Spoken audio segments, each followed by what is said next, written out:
میں نے کہا آپ کو یاد نہیں حکومت کی طرف سے آپ نے ایک پیشکش کا ذکر کیا تھا ڈاکوؤں کے گروہ کے لیے؟ اوہ یس، کمال ہے، اتنی اہم بات مجھے یاد نہیں رہی، بتائیے آپ کی کیا بات ہوئی؟ وہ بولا۔ میں نے کہا عبداللہ صاحب اس قسم کی گفتگو فون پر نہیں ہو سکتی، یہ باہمی اعتماد کا معاملہ ہے۔ ٹھیک ہے، اب مناسب سمجھے تو شام کو میرے غریب خانے پر تشریف لے آئیے، بلکہ جو حاضر ہو تناول فرمائیے، عبداللہ نے حسب عادت نفیس اردو میں کہا۔ میں نے کہا ابھی تو میں راولپنڈی جا رہا ہوں کچھ نجی معاملات کے سلسلے میں، رات تک فراغت ہو گئی تو ضرور حاضر ہو جاؤں گا، تاہم وعدہ نہیں کر سکتا، دیر بھی ہو سکتی ہے۔ میرے لیے دیر کا کوئی تصور ہی نہیں رہا، دراصل مجھے بھی آپ سے ایک ضروری بات کرنی تھی۔ کس سلسلے میں نے کہا۔ وہ ہنسا۔ نواب صاحب اس قسم کی گفتگو فون پر نہیں ہو سکتی، آخر ڈی آئی جی صاحب مجھ سے کیا ضروری بات کرنا چاہتے تھے؟ میں نے فون بند کرتے ہوئے سوچا کہیں ایسا تو نہیں کہ اس کے پاس وزیر داخلہ صاحب نے اسی وقت غصے میں یہ حکم صادر فرما دیا ہو کہ جائز ناجائز قانونی یا غیر قانونی کوئی بھی طریقہ اختیار کرو، لیکن اس نواب رفیق احمد شرازی کا دماغ درست کر دو۔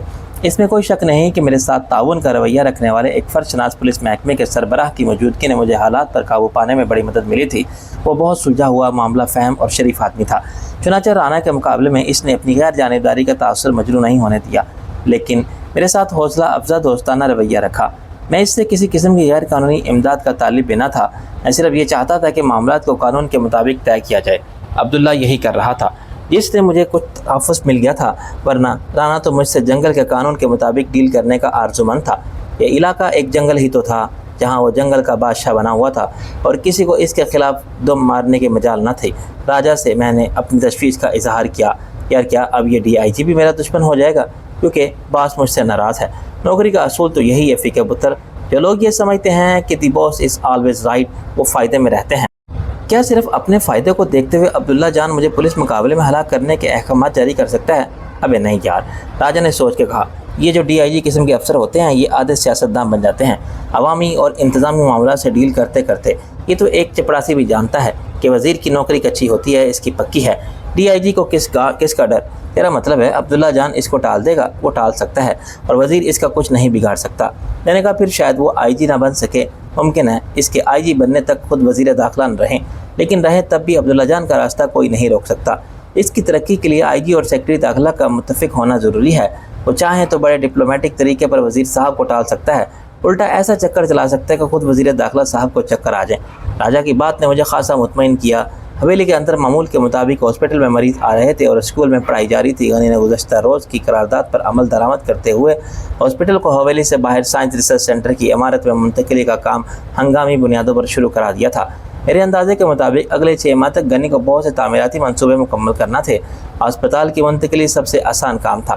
بیرک کے اندر کچھ دیواریں اٹھا کے شہناز کی ہدایات کے مطابق کمرے نکالنے تھے، ان میں کھڑکی دروازے لگانا اور الیکٹرک فٹنگ کرانا 1 مہینے میں ہو سکتا تھا۔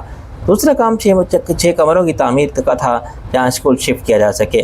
جو کام مجھے سب سے مشکل نظر آ رہا تھا وہ سد بدائی کے گرد ایک حفاظتی دیوار بنانے کا تھا، اور غنی یہ کام 4 ماہ کی مدت میں پورا کر لیتا تو میں اسے بہترین کارکردگی قرار دیتا۔ مشکل یہ تھی کہ اس کے لیے سب سے اہم ذمہ داری ہم سب کو سیکیورٹی فراہم کرنے کی تھی۔ شیر خان کے آنے سے غنی کو ذمہ داریوں کا بوجھ کافی کم ہوا تھا۔ شیر خان اب یہ حویلی کے اندر رہنے والوں کی تمام ضروریات پوری کرنے کا ذمہ دار تھا۔ وہ ہاسپٹل اور اسکول کے معاملات میں بھی مدد کرتا تھا۔ ایک اچھا منتظم ثابت ہو رہا تھا وہ۔ اپنی مدد کے لیے اس نے گاؤں سے چھوٹے بھائی گلاب خان کو بلوا لیا تھا، اور گلاب خان نے سد بدائی کے وزیر ٹرانسپورٹ کی حیثیت اختیار کر لی تھی۔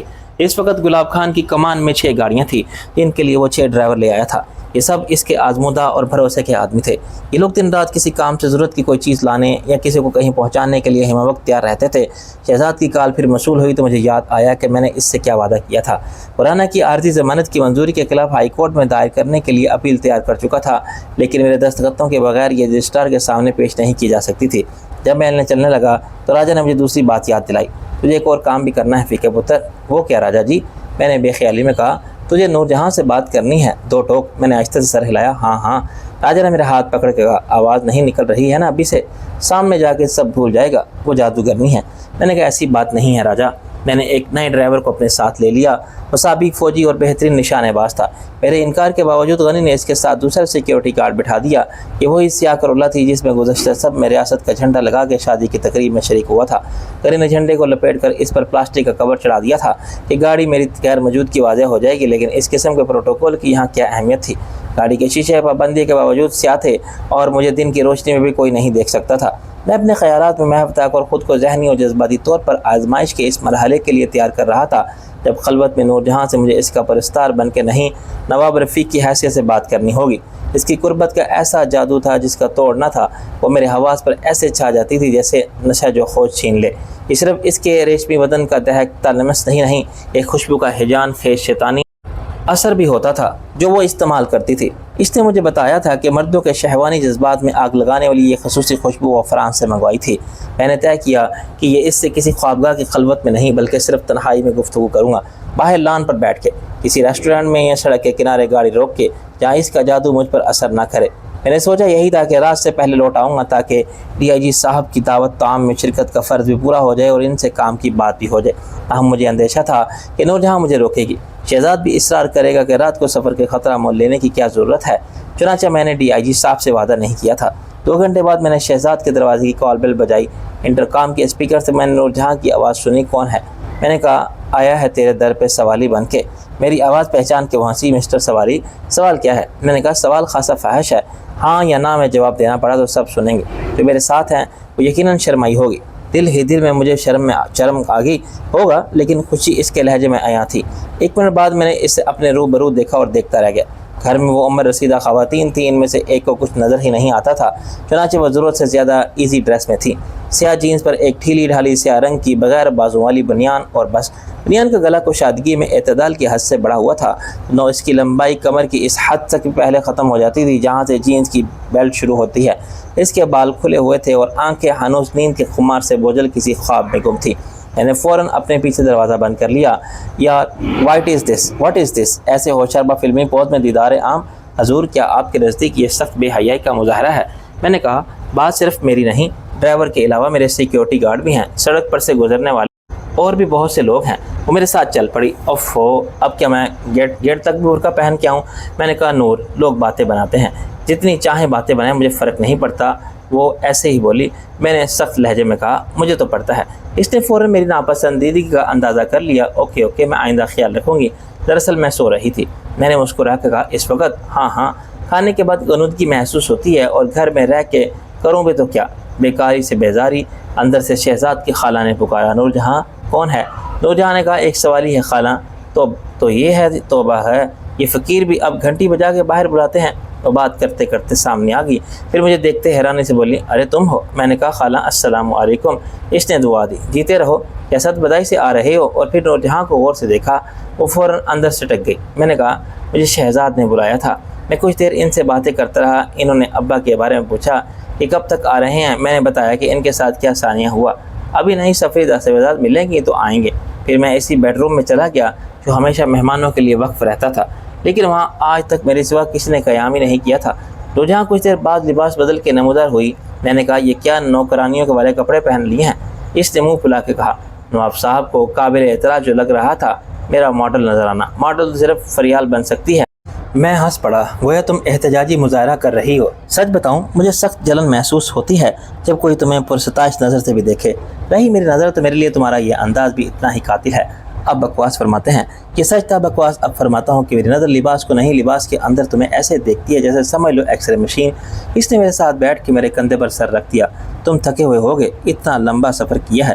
میں نے اس کے گرد ایک بازو حمائل کر دیا۔ 2 گھنٹے کا پتہ بھی نہیں چلا، البتہ بھوکا ضرور ہوں۔ سنو چلو کہیں چلتے ہیں، صرف میں اور تم کھانا بھی کھا لینا۔ اس نے ملغجی نظروں سے میری طرف دیکھا۔ میں نے کہا آل رائٹ، میں سیکیورٹی گارڈز کو ڈرائیور کو باہر بٹھا دیتا ہوں، خالہ سے کہہ دیتا ہوں کہ ان کے کھانے کے کچھ کر دیں، تم اتنی دیر میں چینج کر لو۔ اس کا چہرہ چمک اٹھا۔ مجھے 10 منٹ لگیں گے۔ دروازے تک جا کے پلٹی، کیا پہنوں میں؟ میں نے کہا کچھ بھی جو تمہیں اچھا لگے۔ اچھا تو سب لگتا ہے، نہیں جو تمہیں اچھا لگے وہ بتاؤ، اس نے بڑی ادا سے کہا۔ میں نے خود کو یاد دلایا کہ مجھے اس کے ناز و انداز اور عشو ترازی کے سامنے کمزوری کا شکار نہیں ہونا ہے۔ ابھی میرے لیے اس کی اہمیت نہیں تھی، کچھ بھی پہن لوں، اس نے شوخی سے کہا۔ پھر وہی پہن لیتی ہو، بعد میں مت کہنا۔ میرا خیال ہے کہ عورت ایک نظر میں بھانپ لیتی ہے کہ اس پر پڑنے والی پہلی نگاہ نے مرد کے دل پر کیا اثر کیا ہے۔ یہ نور جہاں نے دیکھ لیا تھا، بہتر ہوتا اگر میں خود اس سے کسی مناسب لباس کی فرمائش کر دیتا، کیونکہ بعد میں اس نے پھر وہی بلیک جینز اور سیلولیس بنیان پہن لی جس کی تباہ کاری کا وہ مشاہدہ کر چکی تھی۔ پہلے اس کے پاس بہت سی خوبصورت ساڑیاں تھیں جب وہ اکبر خان کی بیوی تھی یا کہلاتی تھی، اور مجھ سے ملنے کے لیے چھپ چھپ کے آتی تھی تو بڑے اہتمام سے کوئی ایسی ساڑی پہنتی تھی جو اس کے حسن و شباب کی تابانی کو خیر کن بنا دے۔ مثلاً ایک سیاہ ساڑی تھی جس میں حرکت کے ساتھ جگنوں سے چمکتے تھے جسے اس کے گرد پروانہ وار طواف کر رہے ہوں۔ ایک آسمانی رنگ کی ساڑی کے چمکیلے ستاروں کو دیکھ کر لگتا تھا کہ اس نے تاروں بھرے آسمان کو اپنا ملبوس بنا لیا ہے۔ ایک زرد بسنتی ساڑی میں اس کا جسم سرسوں کے کھیت کی طرح مستحب بہاری بن کے لہلاتا تھا۔ جب وہ اکبر خان کے نام نے حد زوجیت کی زنجیر توڑنے میں ناکام رہی اور بالآخر اسے قتل کر کے اسیری سے رہائی پانے میں کامیاب ہوئی تو اپنی جان کے علاوہ صرف وہی ساتھ لا سکی جو چھوڑ نہیں سکتی تھی۔ اس نے بیگ میں اپنا تمام بیش قیمت زیور بھی بھر لیا اور اپنے ہر بینک اکاؤنٹ کی چیک بک لے لی تھی۔ پہلی فرصت میں اس نے تمام رقم نکلوا لی تھی اور اپنے پاس رکھتی تھی۔ اس نے فرضی نام سے بھی کوئی نیا بینک اکاؤنٹ کھولنے کا رسک نہیں لیا تھا۔ اس کے بعد سے نور جہاں کی زندگی ایک مسلسل فرار تھی۔ روپوشی کے اس دور میں ستبدائی کی حویلی کو نور جہاں کی سب سے بڑی پناہ گاہ رہی تھی۔ یہ آپ شہزاد کا گھر تھا۔ شوق سے زیادہ اس نے ضرورت کے لیے کپڑے خریدے تھے۔ پریال، رابعہ اور شہناز کے ساتھ اس نے میانہ رویہ اختیار کی اور نمائش قسم کے ملبوسات استعمال کرنے سے گریز کیا، اور نہ اسے کسی ایسی پارٹی میں جانے کی مجبوری تھی جہاں دولت بندی کی چمک و دمک کے ماحول میں کوئی مقابلہ حسن درپیش نہ ہو۔ کسی زوردار حوث پرست کلائنٹ سے کوئی لاکھوں کروڑوں کا سودا کرنے کے لیے اس کا دل جیتنے کا مسئلہ تھا۔ اس کے باوجود اپنے حسن انتخاب سے نور جہاں نے جو ساڑیاں خریدی تھیں وہ سادگی اور پرکاری کا حسین امتزاج کہی جا سکتی تھی، اور اس میں کوئی شبہ نہیں کہ جب وہ پورے اہتمام سے ساڑی باندھتی تھی تو اس کے جسم کی تمام حشر سامانی بڑے بھرپور تاثر کے ساتھ سامنے آتی تھی۔ اس کے حسن کا ماہد کامل طلوع ہوتا تھا تو گرد و پیش کے ستاروں کی چمک پھیکی پڑ جاتی تھی۔ شہناز ہو یا فریال ہو یا رابعہ، سب اپنے رشک اور حسد کے باوجود مقابلہ حسن سے دستبردار ہونے پر مجبور ہوتی تھی۔ گن مین اور ڈرائیور برآمدے میں کرسیاں ڈال کے بیٹھ گئے تھے اور میں نور جہاں کے انتظار میں گیٹ سے باہر گاڑی میں بیٹھا تھا کہ وہ بیگ جھلاتی ہوئی نمودار ہوئی۔ سیاہ بنیان میں اس کے عریاں بازوؤں کی سفیدی دمک رہی تھی اور گلے سے دعوت نظارہ دیتے جسم کی گلابی مرمر کا تموج کسی بھی مرد کے جذبات میں تلاطم برپا کر سکتا تھا۔ رہی صحیح کسر بنیان اور جینز کے درمیان کا تھوڑا سا فاصلہ پوری کرتا تھا، جہاں سیاہی کے درمیان کمر کا اجلا پن کالے بادلوں میں چمکنے والی بجلی کی طرح چھلک دکھاتا تھا۔ میرا چہرہ کانوں تک گرم ہو گیا۔ یقیناً اس حسن کی آتش فشانی کا بے باک مظاہرہ انہوں نے بھی دیکھا ہوگا جو میرے ملازم اور جانثار کہلاتے تھے۔ ان غریب اور غیر تعلیم یافتہ طبقے سے تعلق رکھنے والوں کی سوچ مختلف تھی۔ انہوں نے ضرور مسکراتے ہوئے معنی خیز تبصرے سے بھی کیے ہوں گے کہ اپنے نواب صاحب کا مزاج یہاں رہ کے بھی وہی ولایتی ہے، لیکن اب کچھ کہنا بے سود تھا۔ خود میں نے ہی نور جہاں کو کھلی چھٹی دی تھی کہ وہ جو چاہے پہنے۔ گاڑی میں بیٹھنے کے بعد نور جہاں نے کن اکھیوں سے میری طرف دیکھا۔ کیوں تمہیں اچھا نہیں لگا میرا یہ انداز؟ میں نے جذبات سے عاری لہجے میں جواب دیا۔ بات صرف میری نہیں، دنیا کی پسند ناپسند کا بھی خیال رکھنا پڑتا ہے۔ بھاڑ میں جائے دنیا، میرا دنیا صرف تم ہو۔ اس نے میری طرف چمک کے کہا، اچھا اب یہ بتاؤ مجھے کہاں لے جا رہے ہو؟ بھوکا آدمی صرف کھانے کی جگہ جاتا ہے۔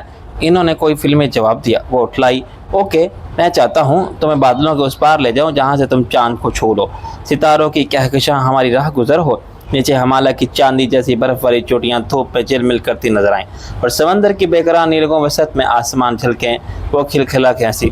ارے بس بس، تم تو شاعر ہو فک کے پتر، دل خوش کرو یا میرا آگے فرماؤ۔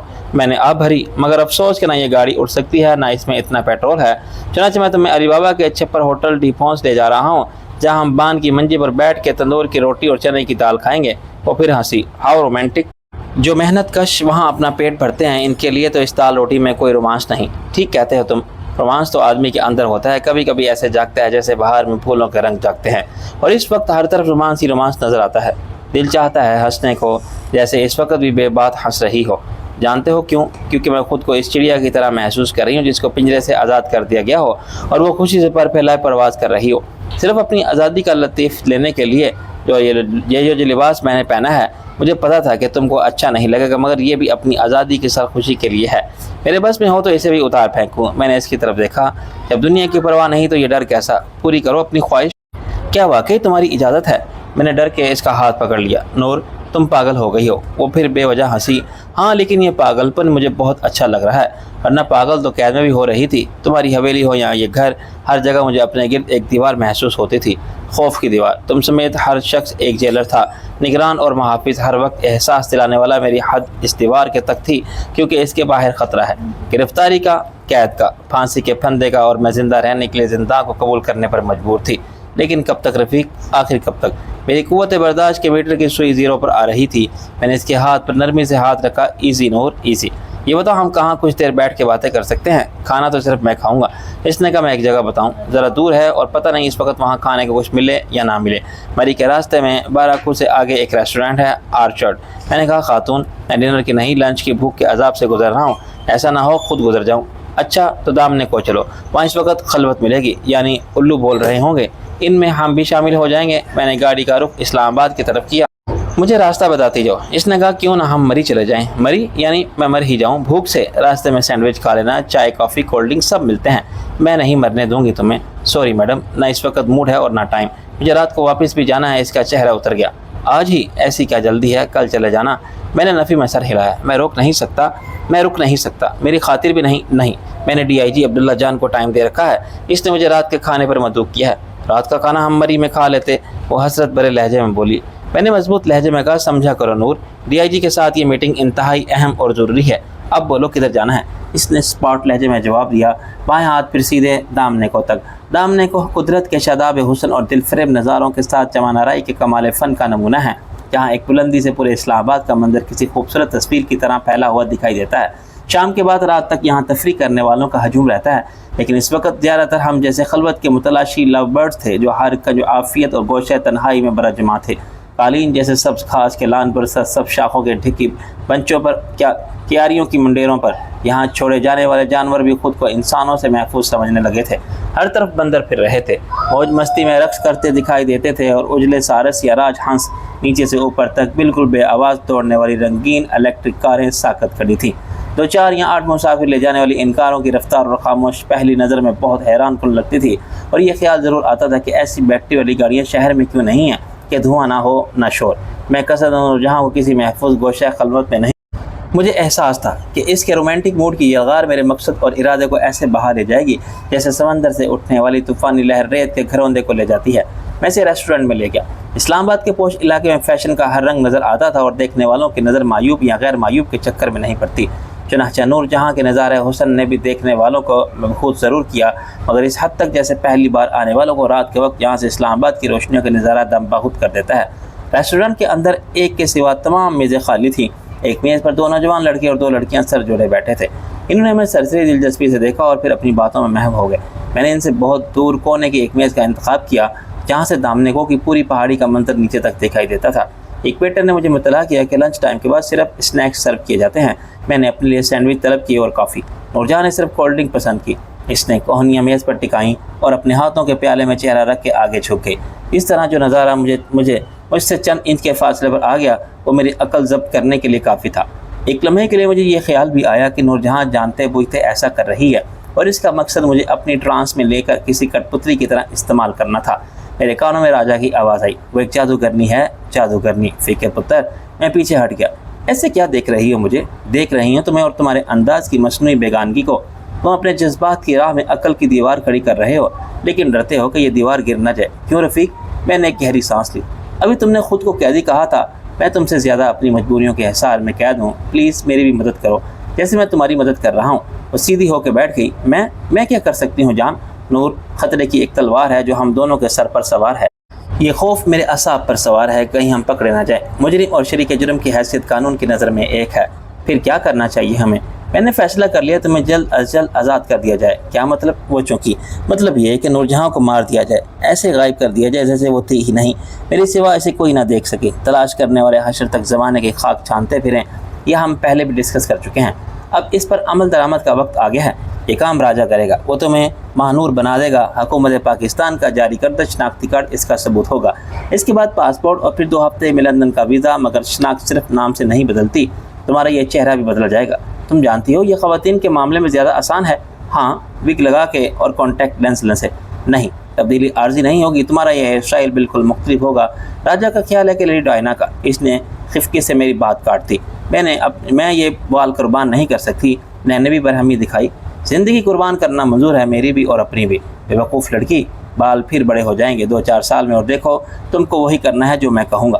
اس نے سوالیہ نظریں اٹھائیں۔ ورنہ تم خود سوچ لو، اگر کسی دن اس مسلسل فرار سے اور روح پوشی سے تنگ آ کے تمہارا نروس بریک ڈاؤن ہو گیا، تم آزاد زندگی کے جنون میں اس طرح گھر سے نکل گئی جیسے آج نکلی ہو، تو لازمی قانون کے جال میں پھنس جاؤ گی، صرف اس لیے کہ تم نورجہاں ہو، کوئی عام عورت نہیں ہو۔ جنہوں نے تمہیں دیکھا ہے آج تک بھولے نہیں ہیں۔ اندازہ کر لو کہ اس کے بعد کیا ہوگا، پہلے تمہارے ساتھ، پھر میرے ساتھ۔ باقی زندگی کیسے گزرے گی، کہاں گزرے گی، تم مجھے وحشت میں مبتلا کر رہے ہو۔ نہیں نور، میں تمہیں اس خطرے سے آگاہ کر رہا ہوں جسے تم نظر انداز کر رہی ہو۔ جنگل میں آدمی کے سامنے بھیڑیا ہو تو وہ خطرے کو حقیقی سمجھ کے مقابلہ کرتا ہے،